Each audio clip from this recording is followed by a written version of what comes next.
का whole twice PbHCl, तो बनेगा PbCl2 CH3 COOH। ठीक है, तो यहाँ पे मानिए सेम वैसे ही ABCD मानिए।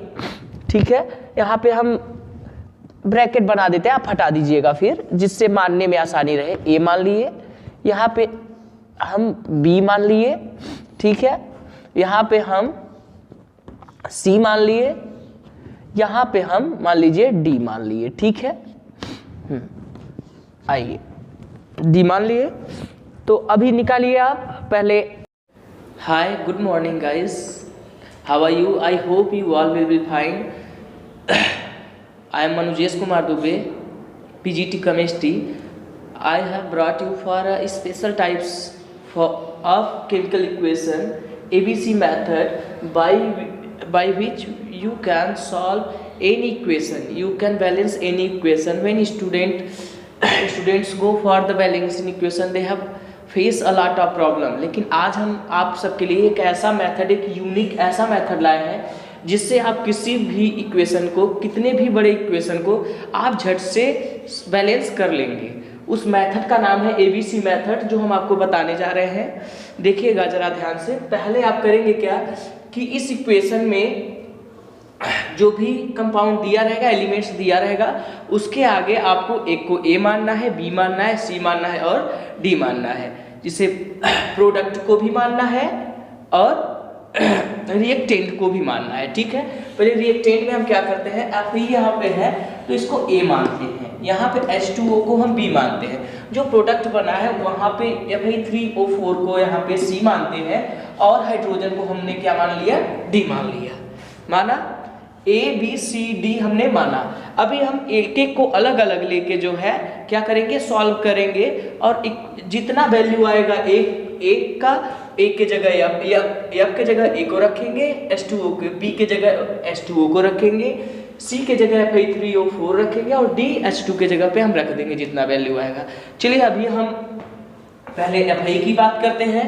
तो Fi के पास A है, Fi के पास A है, तो यहाँ पे A का वैल्यू हम निकालते हैं। A इक्वल टू, यहाँ पे देखिए Fi के पास क्या है, Fi के पास C है, और लेकिन उसके पास कितने मॉलिक्यूल है, 3 मॉलिक्यूल है, तो A इक्वल टू हो जाएगा 3C। कितना हुआ, 3C। उसके बाद अब हम यहाँ पे ये खत्म, तो अब हम बात करते हैं B की। किसकी, B की। तो पहले हाइड्रोजन की बात करते हैं, तो हाइड्रोजन के पास 2 मॉलिक्यूल है, तो यहाँ पे 2B हो जाएगा। यहाँ पे देखिए B क्या है, हाइड्रोजन का है B, यहाँ पे भी 2 है, तो यहाँ पे B इक्वल टू क्या हो जाएगा, 2D। क्या हो जाएगा, 2D। ठीक है, अभी हम बात जो है ऑक्सीजन की करते हैं, ना। तो यहाँ पे B है, तो ऑक्सीजन के लिए एक ही है ऑक्सीजन यहाँ पे, तो B होगा 1, तो लिखा नहीं जाएगा, चाहे 1B आप लिख सकते हैं, उससे कोई परिवर्तन नहीं होगा इसके वैल्यू में। तो यहाँ पे आप देखेंगे ऑक्सीजन का मान कितना है, ऑक्सीजन के लिए चल रहा है 4 है, तो ऑक्सीजन का यहाँ इक्वल टू क्या हो जाएगा, 4C। यहाँ पे C है तो B इक्वल टू 4C। अभी देखिएगा इसमें जो ज्यादा बार आया है उसको 1 मान लीजिए, तो C ज्यादा बार आया है, आपने देखा, मैंने भी देखा, C इक्वल टू हम क्या मान लेंगे, 1। क्या मान लेंगे, 1। अभी आप वैल्यू रख दीजिए। देखिए यहाँ पे A इक्वल टू 3, ठीक है, A इक्वल टू 3 और C का वैल्यू 1 है। ठीक है, तो A इक्वल टू कितना आ गया, 3 आ गया।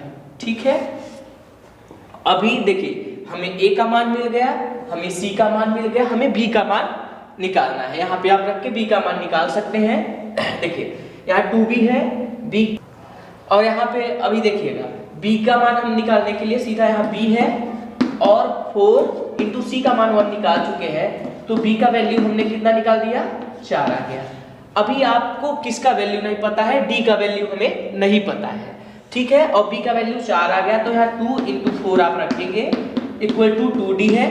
ठीक है, यहाँ पे 8 हो जाएगा 2D, तो यानी कि सीधी सी बात है D का वैल्यू हमें क्या मिल गया, 4 मिल गया। क्या मिल गया, 4। अभी हम बारी बारी से लिख देंगे। A का वैल्यू हमें कितना मिला है, 3 मिला है। ठीक है, B का वैल्यू हमें 4 मिला है, C का वैल्यू हमें 1 मिला है और D का वैल्यू हमें 4 मिला है। कितना मिला है, 4 मिला है। D का तो देखिएगा यहाँ पे हमने ए बी सी डी चारों का वैल्यू निकाल लिया। अब आपको कुछ भी नहीं करना है स्टूडेंट्स, एकदम क्लियर कट है कि यहाँ पे ए का वैल्यू कितना आया है, 3 आया है, तो ए की जगह हम 3 रख देंगे।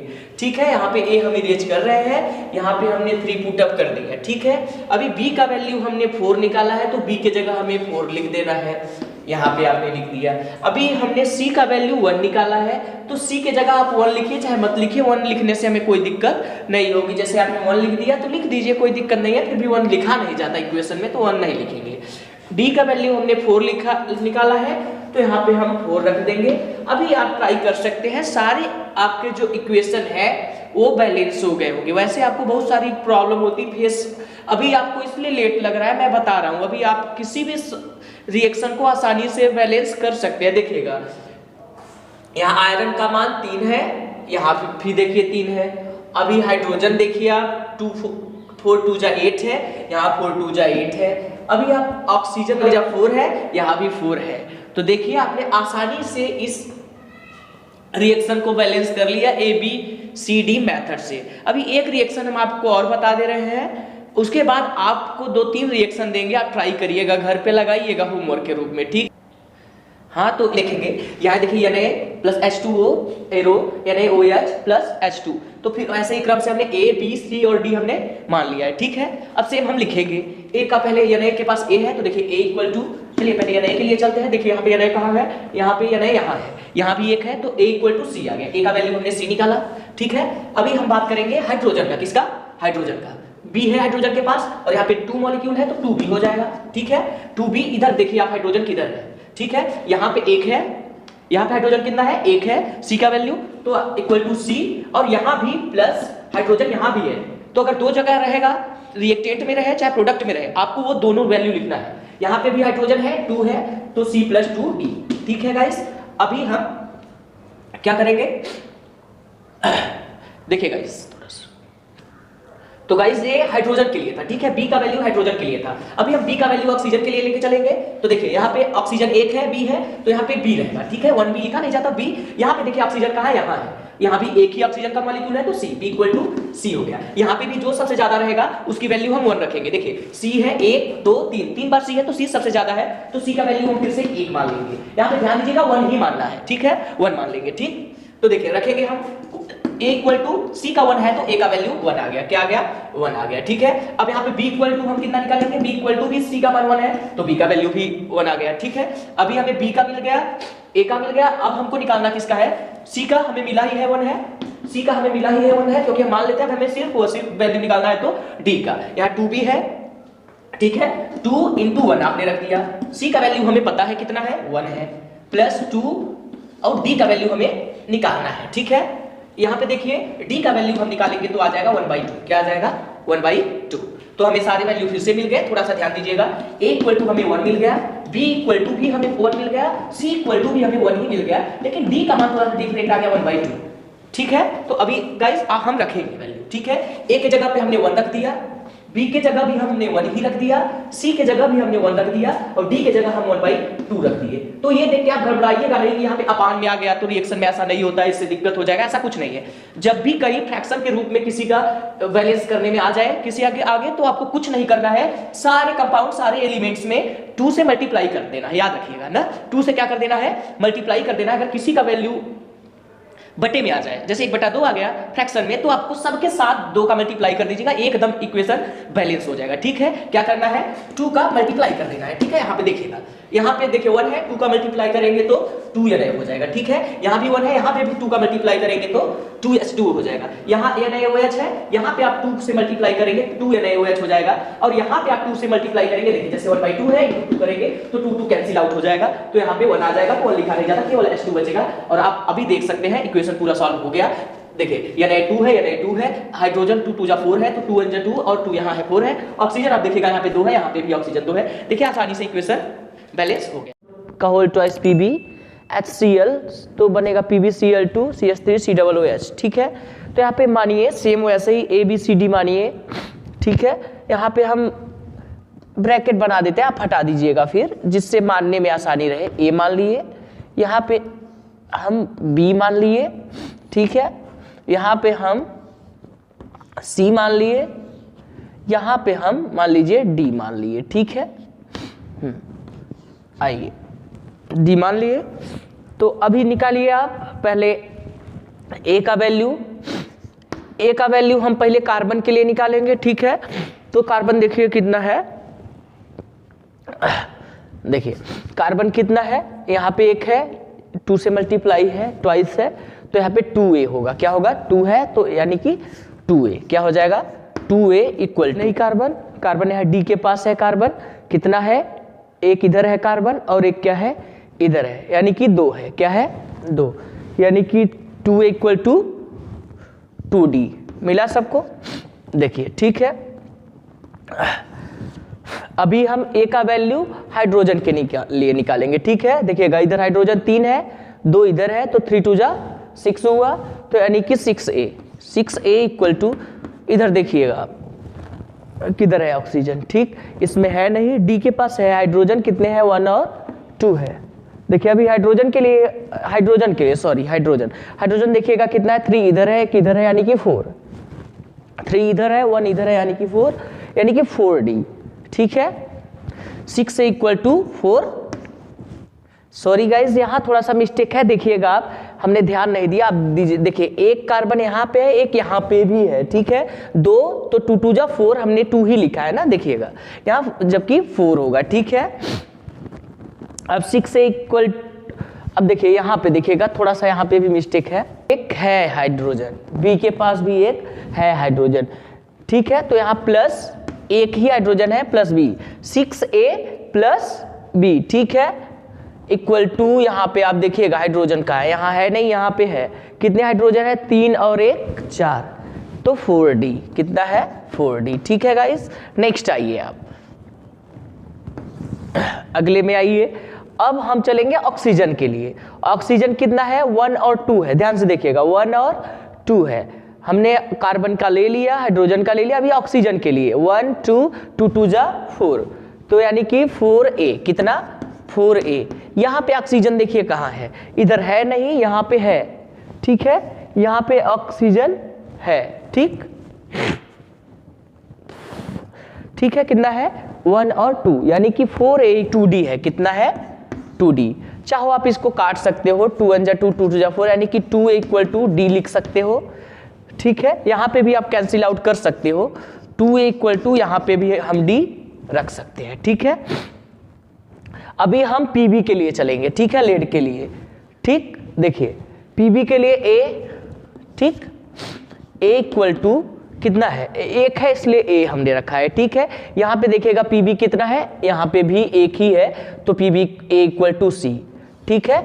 अब और उसके बाद क्लोरीन के लिए आइएगा आप, तो 1 ही क्लोरीन है, इधर 2 है, यानी कि B इक्वल टू, तो यहाँ पे B इक्वल टू क्लोरीन 1 है, देखिएगा, तो B इक्वल टू यहाँ पे क्लोरीन 2 है 2C, क्या है 2C, ठीक है गाइस। तो यहाँ पे आप देखेंगे तो सबसे ज्यादा बार आपको A मिलेगा, क्या मिलेगा A मिलेगा, तो हम A का वैल्यू 1 ले लेते हैं, A इक्वल टू हम 1 मान लेते हैं, ठीक है। अब रखिए आप, देखिए यहाँ से हम स्टार्ट करते हैं, 2A इक्वल टू D, तो 2 इंटू 1 इक्वल टू D, तो D का वैल्यू हमें 2 मिल गया, क्या मिल गया 2, ठीक है। अब जब D का वैल्यू हमें 2 मिल गया, यहाँ A का वैल्यू पता है, तो हम B का वैल्यू यहाँ आसानी से निकाल सकते हैं, तो 6 इंटू A हमने 1 माना है, प्लस B का वैल्यू हमें निकालना है, ठीक है, इक्वल टू 4 इंटू 2, ठीक है। तो यहाँ पे 6 है प्लस B है इक्वल टू 8, तो B का वैल्यू हमें 2 मिल जाएगा, कितना 8 में से 6 घटेगा तो 2 आएगा, तो B का वैल्यू हमें क्या मिला 2 मिला। जब D का मिल गया, B का मिल गया, हमें A का हम 1 मान ही चुके, अब हमें निकालना है केवल और केवल C का। तो यहाँ पे हमने एक इक्वेशन लिखा है A इक्वल टू C, क्या लिखा है A equal to C, A का वैल्यू 1 हमने माना है, तो सीधी सी बात है C इक्वल टू 1 आ गया, तो यानी कि C का वैल्यू हमें 1 मिल गया। तो देखो गाइस हमें चारों का वैल्यू मिल गया, A इक्वल टू हमें मिला, A का वैल्यू हमें मिला 1, यहाँ से निकाले हैं, A का हमने माना ही है 1, ठीक है। B का वैल्यू हमने निकाला है कितना 2, ठीक है गाइस, और C का वैल्यू हमें गाइस मिला, यहाँ पे देखिए आप 1, और D का वैल्यू हमें क्या मिला, यहाँ पे देखिए निकाले हैं 2। तो यहाँ पे आप रख दीजिए और आपकी सारी इक्वेशन सॉल्व हो जाएगी।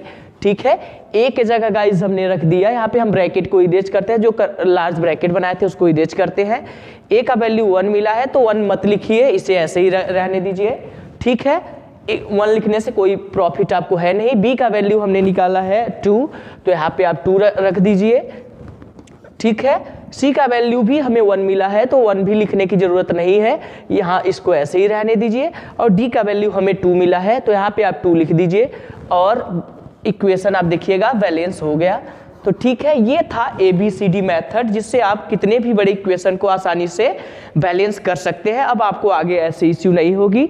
ठीक है गाइज, थैंक्स अ लॉट, आपने हमारा वीडियो देखा। अगर आपको पसंद आए तो लाइक, सब्सक्राइब और शेयर जरूर करिएगा। और चलते चलते हम आपको एक थॉट बताते हैं। आप लाइफ में कभी भी कुछ करिएगा, ठीक है, लेकिन आपके ज़िंदगी से बढ़ के कुछ नहीं है लाइफ में। उससे बड़ा किसी को मानिएगा ही मत, क्योंकि सारे जहां की अमानत है ये जीवन हमारा तुम्हारा नहीं। मिटा दे किसी के लिए ज़िंदगी, कोई चाह जीवन से प्यारा नहीं बच्चा। आपके जीवन से प्यारा कोई भी चीज़ नहीं है। Thanks a lot.